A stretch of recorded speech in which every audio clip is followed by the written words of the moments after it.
Bendera dalam bahasa Arabnya ada dua. Satu ar-rayah, satu al-liwa. Ar-rayah, bendera kecil. Al-liwa, bendera besar. Lalu kemudian warna. Jadi kalau benderanya putih, maka tulisannya hitam. Kalau benderanya hitam, tulisannya putih. Apakah ini dipakai hanya perang saja? Tidak. Karena ketika Nabi SAW masuk ke kota Makkah, tidak ada perang.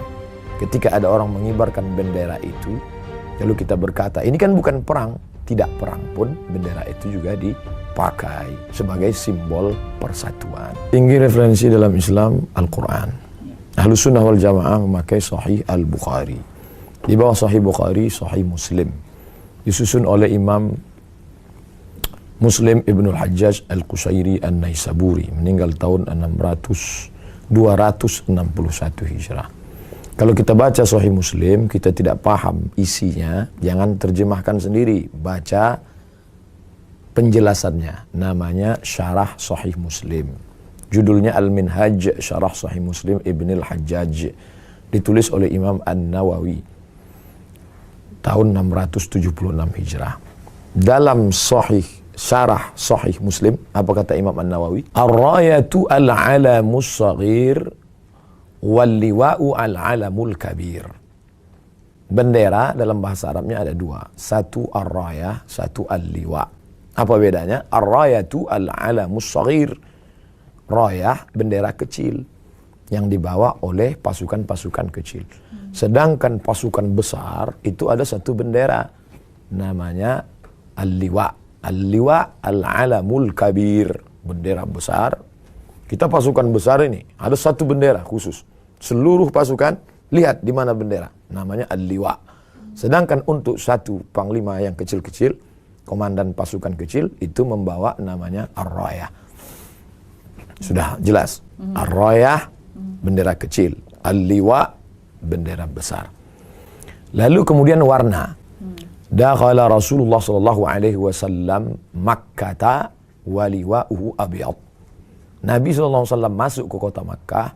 Waktu itu dia membawa 10.000 pasukan. Pada tahun ke-8 Hijrah. Liwa'uhu abyad. Benderanya berwarna putih.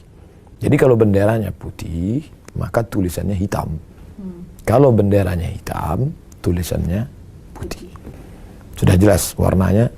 Sudah jelas fungsinya untuk apa? Menyatukan pasukan. Lalu kemudian ketika apakah ini dipakai hanya perang saja? Tidak. Karena ketika Nabi SAW masuk ke kota Makkah, tidak ada perang. Waktu itu masuk dengan damai. Idza jaa nasrullahi wal fath. Ketika datang pertolongan Allah dan kemenangan, wa ra'aitan nas, kau lihat penduduk Makkah, yadkhuluna fi dinillah, mereka masuk ke dalam agama Allah afwaja, berbondong-bondong. Tidak ada perang. Damai.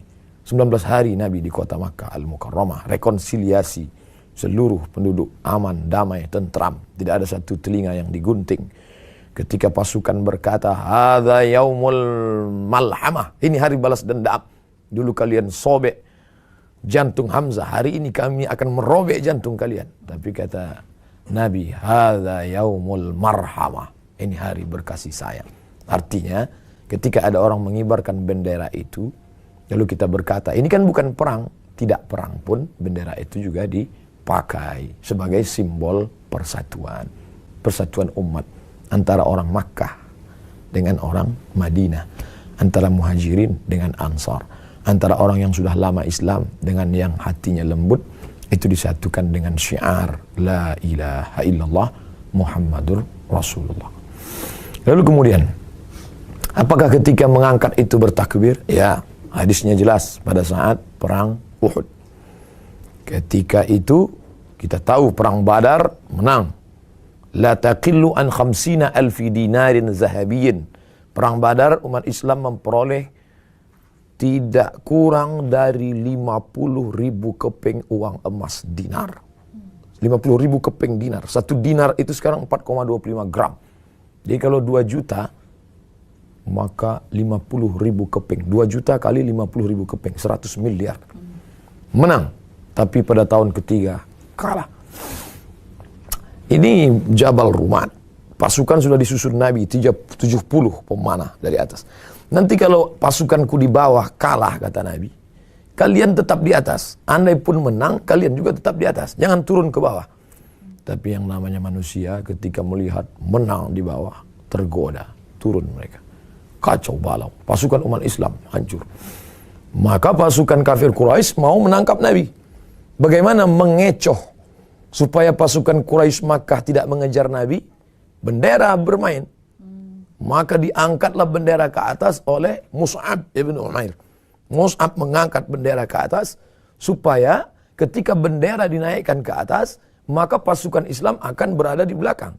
Dan musuh akan menganggap, itu Muhammad sallallahu alaihi wasallam, itu dia. Maka Mus'ab menaikkan bendera, lalu kemudian pasukan Islam berada di belakang. Di saat yang sama, ini berbahaya, kata musuh. Karena kalau sudah bendera naik ke atas, pasukan akan bersatu. Karena pemersatunya saat itu. Waktu itu tidak ada sound system, tidak ada komando. Maka yang dilihat adalah bendera. Ketika naik bendera ke atas, maka pasukan sudah mulai menyatu. Mereka menyangka, itu dia Muhammad ada, sallallahu alaihi wasallam. Mereka mengejar. Ketika mereka mengejar, apa yang pertama kali dihancurkan? Bukan pasukannya diobrak-abrik. Bagaimana supaya bendera ini jatuh? Maka mereka potong itu tangan Mus'ab. Mereka tebas tangan Mus'ab, putus. Bendera itu jatuh. Mus'ab tidak menghiraukan darah memuncrat dari tangannya. Tangan kanannya putus, tangan kirinya mengambil. Supaya bendera tetap. Dengan teriakan Allahu Akbar, dia naikkan ke atas. Maka tangan kirinya itu ditebas juga, putus. Lalu kemudian apa yang dia lakukan? Ujung tangannya yang tidak lagi berjari itu, untuk mengambil tiang itu supaya dia tetap tegak berdiri. Ketika bendera itu tegak berdiri sambil bertakbir, disitulah datang pasukan Quraisy menusukkan tombaknya 3 kali ke jantung Mus'ab bin Umair. Sampai akhirnya mati syahid. Maka ketika selesai, kafir musyrik pulang semuanya ke Makkah. Nabi SAW datang, melihat jenazah-jenazah itu. Maka tampaklah jenazah Mus'ab. Apa kata Nabi SAW? Mus'ab, ketika kau hidup, tidak ada pemuda Madinah yang lebih ganteng. Rambutmu rapi. Tapi hari ini pakaianmu lusuh. Penutup jenazah Mus'ab hanya burdah, kain pendek. Ditarik ke kepala, terbuka kakinya. Ditarik ke kaki, terbuka kepalanya. Kata Nabi, tutup kepalanya. Kakinya bagaimana ya Rasulullah? Tutup dengan izkhir. Izkhir adalah seperti lalang, tapi wangi, tumbuh di gurun pasir. Pasang, tutup kaki. Begitulah Mus'ab mempertahankan bendera Rasulullah sallallahu alaihi wasallam.